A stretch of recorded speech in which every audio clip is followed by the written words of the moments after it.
嘉义大埔发生地动了后，最近是一直拢有地动尾。台南的南西有真侪厝是受到损害，也那在嘉义地区嘛是同款有人受困。加在即马呢，人拢已经救出来。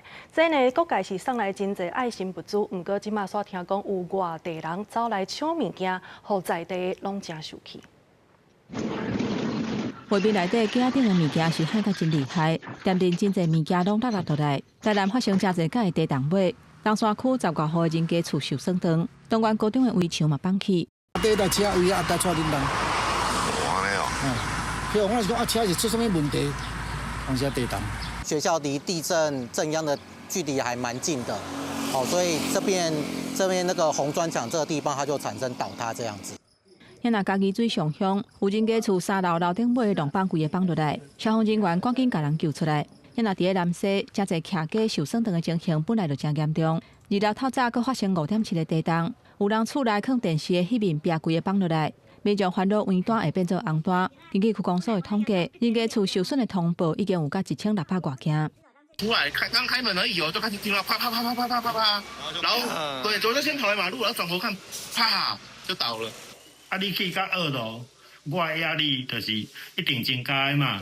如果有需要去到3楼，那真正是那个心理压力足大啊。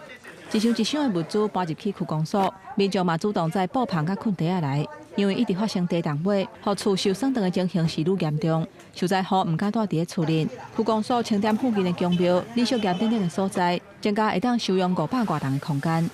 预警跟南西为中心向外延伸，那目前呢？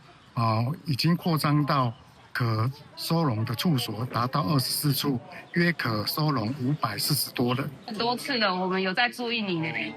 各界爱心的物资送入来，不过煞有人趁这个时阵来偷摕物件，那像是为外地来的，或在地受灾户是感觉真生气。要有2个用布袋装一装，然后里长再跟他，就是再给他主责啊，说你们外地来，把这个2袋有没有？你要带去哪里？要做生意吗？